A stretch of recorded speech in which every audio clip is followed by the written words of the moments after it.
A barefoot, starving boy slipped past the towering gates of a billionaire's mansion and froze. Not because he was afraid, but because of what he saw. A young girl sat motionless in a wheelchair, her face heavy with a sadness that didn't belong to a child. For a moment, the world seemed to stop.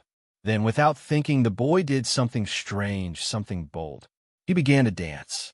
Not for money, not for food, but for her, just to make her smile. Welcome to Wild Shadow Tales, your home for stories that stay with you long after the screen goes dark. If you love powerful, emotional, and jaw dropping stories, subscribe now and never miss a single one. And what followed, no one could have predicted. Richard Lawson was a man people whispered about, a billionaire whose name carried weight in oil, real estate, and shipping. They called him the Golden Touch because everything he touched turned into success. But behind the polished walls of his mansion, behind the luxury and power, there was a silence he could not escape, a silence that haunted him, the silence of his daughter, a silence that no amount of money could fix. Amanda, his only child, had once been full of life, bright, playful, always laughing. But everything changed the day of the accident, the day that took her mother, Elizabeth, and left Amanda paralyzed. The house that once echoed with laughter now felt cold and empty. The gardens she used to run through became something she could only stare at from a distance. And slowly, painfully, her light began to fade. Richard refused to accept it. He fought back the only way he knew how, with money. The best doctors, the most advanced treatments. India, Germany, the United States. He chased miracles across the world. But every attempt ended the same way, with disappointment. Amanda stopped smiling, stopped laughing, stopped hoping. She barely left her room anymore, except when her nanny gently rolled her into the garden. And Richard, the powerful, untouchable man, was left watching his daughter disappear right in front of him. Then one afternoon, something shifted. Amanda sat quietly in the garden, her eyes distant, her thoughts somewhere far away. The air was still, too still, and then movement, a flicker near the gate. A boy, thin, dirty, barefoot. He slipped through unnoticed, like a shadow. His clothes hung loosely on his frail body, his knees marked with bruises that told stories no child should carry. But his eyes were alive. He looked at Amanda and smiled. Without asking permission, without saying a word, he started to dance. It wasn't graceful. It wasn't trained. It was messy, exaggerated, almost ridiculous. He twisted his body, flailed his arms, made absurd faces like a clown who had nothing left to lose. At first, Amanda just stared, confused. Then, something unexpected happened. She laughed. A small sound at first, barely there, but real.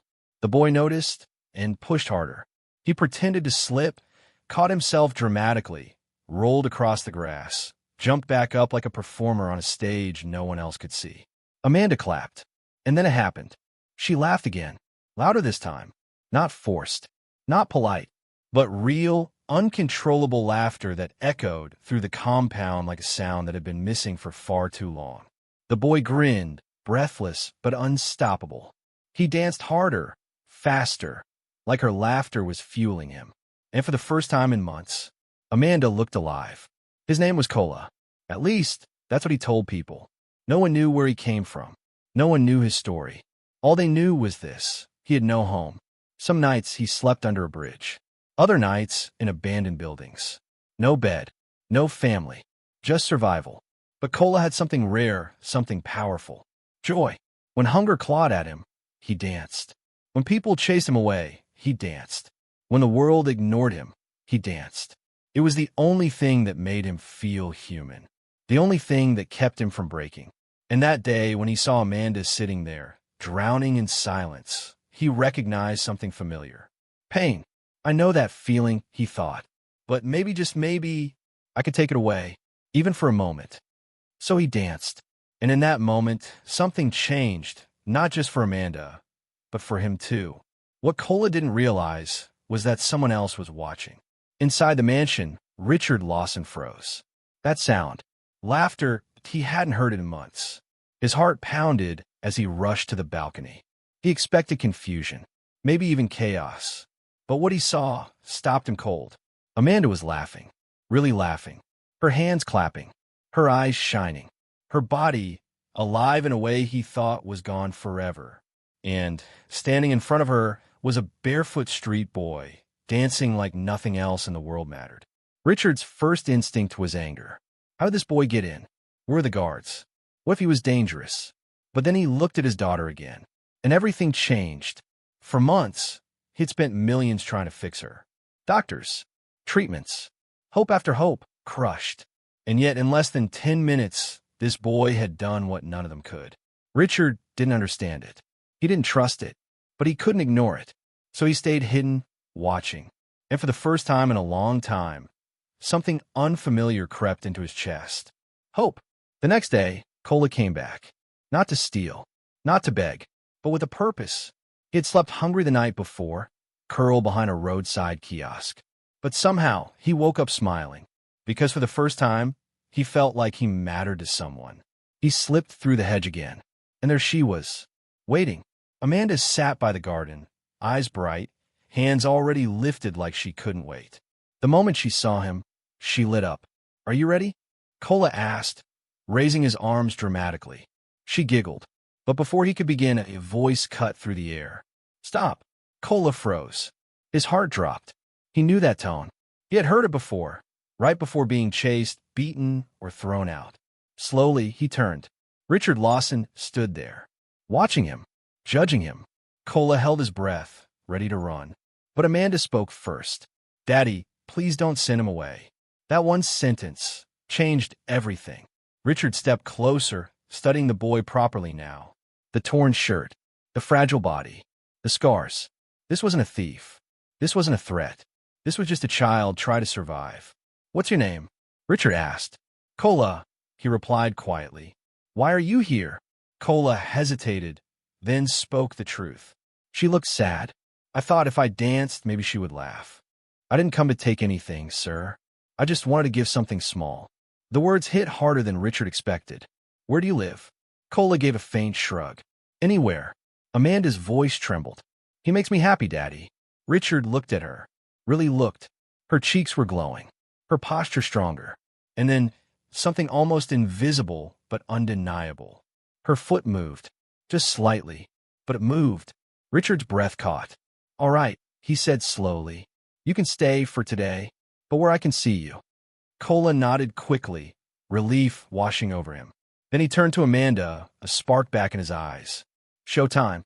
She clapped. And just like that, the garden came alive again. One day turned into three into a week. And none of them were prepared for what was about to happen next. The orders were simple, but they changed everything. "Don't stop that boy again," Richard told the guards firmly. "He comes in at 4, and he leaves at 6. And make sure he eats before he goes." From that moment on, Cola didn't sneak in anymore. He walked in, not as an intruder, but as someone expected. And every single day, he came with something new. New dances, new jokes, new madness. He spun like a top, acted out chaotic bus park arguments, mimicked shouting drivers and stubborn conductors, complete with sound effects so real they made Amanda gasp. He'd trip over nothing, fall like a broken puppet, then rise like a king taking a bow. And when he crossed his eyes and froze mid-pose, Amanda's laughter exploded, shaking her entire body. But something deeper was happening beneath the laughter, something no one dared to interrupt. Amanda was changing, slowly, quietly, but undeniably. Her hands, once weak and lifeless, were growing stronger from all the clapping. She started lifting her arms, trying to copy Cola's wild movements. Her voice, once soft and uncertain, became louder, more alive. No, do it like yesterday," she'd insist, laughing. Sometimes, she even tried to spin her wheelchair when Cola spun across the grass. Every tiny movement felt like a victory. Every laugh felt like a step forward. Richard noticed everything, the details others would miss. Cola never asked for money, never demanded attention. He always watched Amanda's face carefully before trying something new, as if her happiness was the only reward he needed. And when food was given to him, He didn't rush. He ate slowly, carefully, like someone who knew what it meant to go to bed hungry. That alone told Richard more about the boy than words ever could. And then the evenings changed too. After Cola left, Amanda didn't go silent anymore. "Daddy, did you see when he pretended to be a police siren?" "Daddy, today, I felt something in my toes." "Daddy, is he coming back tomorrow?" Each question hit Richard differently. Hope, creeping in where despair once lived. During one hospital visit, even the doctor couldn't hide his surprise. He examined Amanda closely, his expression shifting. "Her engagement is back," he said slowly. "This kind of emotional stimulation, it can trigger recovery pathways. We don't always understand it, but whatever you're doing, don't stop." That night, Richard stood alone in the garden. The same garden that once felt like a prison. He looked at the empty space where Cola usually danced, and for the first time in years, he felt something pure. Gratitude. Not the kind that comes from success or wealth, but something deeper. Something human. "Thank you, boy," he whispered into the night. And somehow, the silence felt different. Then came the day that no one saw coming. It started like any other. Calm. Ordinary. The kind of day where nothing extraordinary should happen. The sun dipped low, the breeze was soft, and somewhere in the background, an old highlife tune played faintly. Cola was mid-performance, doing one of his ridiculous slow-motion dances, moving like time itself had thickened around him. Amanda laughed, so hard she almost forgot to breathe. "Wait," she said suddenly, trying to steady herself. "Let me try something." Everything stopped. She placed her hands firmly on the armrests of her wheelchair. Her face tightened with effort. For a second, nothing happened. Then, her shoulders lifted. Her chest followed. And slowly, painfully, her body rose. An inch. Then 2. Time froze. 1. Cola whispered, eyes wide. 2. Richard said, stepping forward without realizing it. 3. Amanda exhaled before dropping back in her chair, breathless, shaking, but smiling through tears. Silence fell, but not the heavy silence of before. This was different. This was sacred, like the world itself was holding its breath. Then Cola broke it, shouting, laughing, spinning wildly before dropping to his knees beside her. "You did it. You actually did it."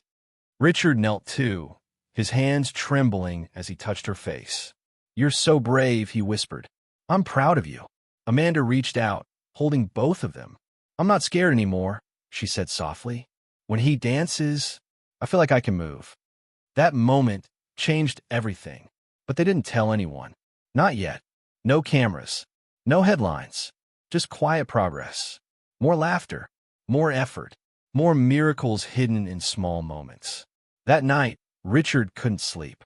He walked through the silent halls of his mansion, his thoughts louder than his footsteps.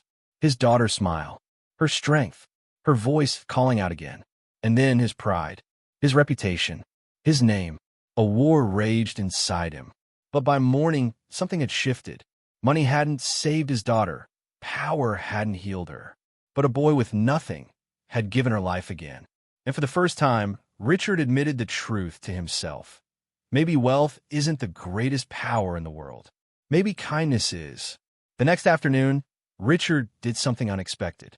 He asked Cola to sit with him. Not to dance, to talk. "Tell me about yourself," he said. Cola hesitated.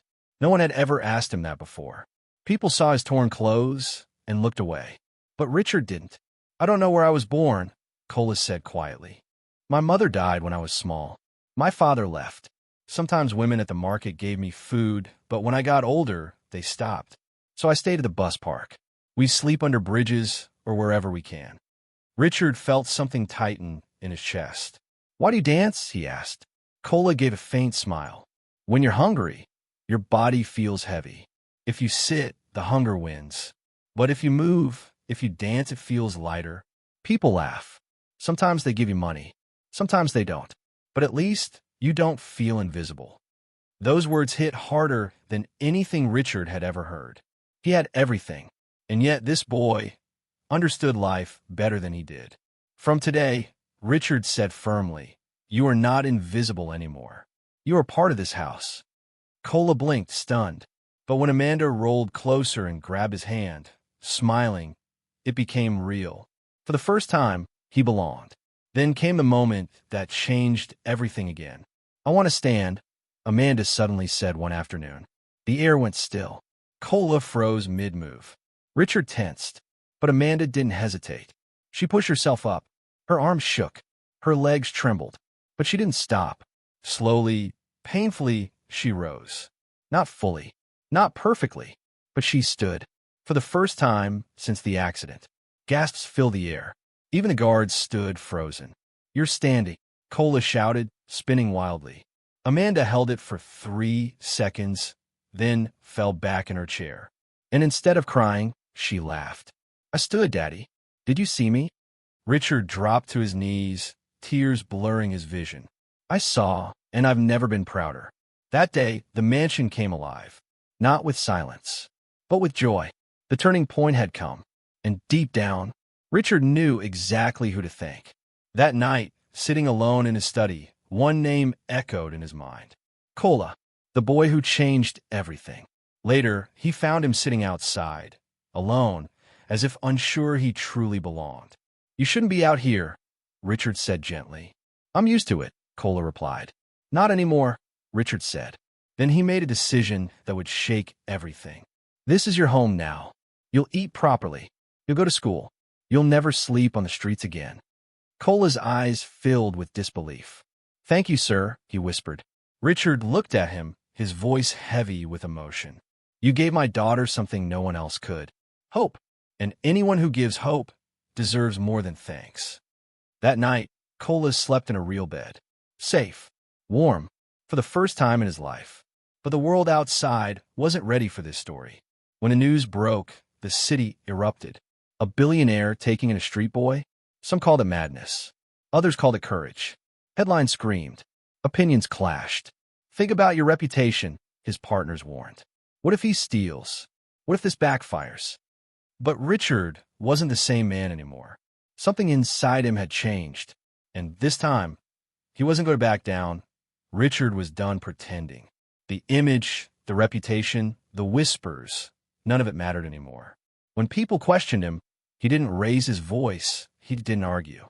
He just said it plainly, almost coldly. "My daughter is standing again. My daughter is smiling again. That is the only image I care about."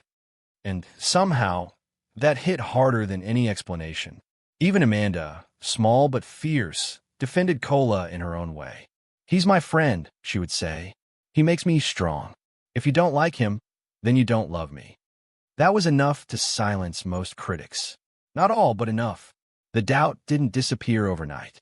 Some still whispered. Some still judged. But something unexpected happened. Admiration began to grow. Quiet at first, then louder. Neighbors started talking differently. "That street boy, he's helping her walk again. Maybe kindness really is more powerful than money." And right in the center of all that noise, Cola stayed exactly the same. No pride, no ego, no interest in fame. He didn't care about headlines or gossip. Every single day, he showed up and he danced. He laughed with Amanda like nothing else in the world existed. That was his purpose, and he never lost sight of it. The mansion itself transformed. It wasn't just a building anymore, it was alive. Mornings began with Amanda calling out for Cola before breakfast.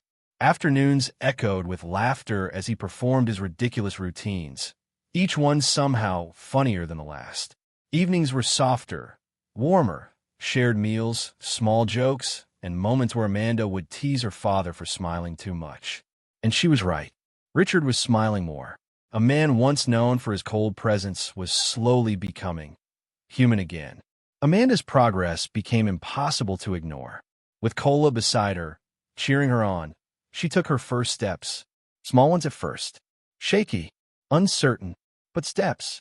Then more. Longer. Stronger. She still needed her wheelchair sometimes, but it no longer defined her. The fear that once trapped her was gone. She wasn't just recovering, she was living again. And Richard? He was changing too. No longer just a man chasing deals and power. He became something he hadn't truly been in years. A father. Present. Engaged. Alive. And with Cola, he discovered something unexpected. He knew how to care again. One quiet afternoon, Amanda looked at Cola and said something that caught everyone off guard. "And I'm not alone anymore," she whispered. "I have a brother now." Richard laughed when he heard it, but the truth of it settled deep inside him. That word, brother, changed everything. Because in that moment, it stopped being a story about helping a stranger. This was family now. One evening, as the sky burned gold and red, Richard stood quietly in the garden. He watched Amanda take careful steps, her hand tightly wrapped around Cola's. They laughed, stumbled, tried again. The sound of it filled the air, pure, unfiltered joy. And in that moment, something finally clicked inside him. All his life, he had chased wealth, believing it was power. But standing there, watching his daughter fight her way back to life with the help of a boy who once had nothing, he understood the truth. Money could build walls, but could never build this. He whispered to himself, almost in disbelief, "I thought I had everything, but I had nothing until this boy walked into our lives." From that day forward, Richard Lawson was no longer just known as a powerful billionaire. People spoke of him differently now, as a man who chose heart over pride, as a father who changed. And Cola? He was no longer the street boy. That identity was gone. He had a name, a place, a family, and Amanda's story, once filled with silence and pain, became something else entirely. Hope, a reminder that sometimes the thing that saves us doesn't come from wealth, medicine, or status, but from the most unexpected place. From kindness, from connection, from someone who simply refuses to let us stay broken. And maybe that's the real twist in all of this. The boy who had nothing ended up giving them everything. If this story stayed with you, tell me, where are you watching from?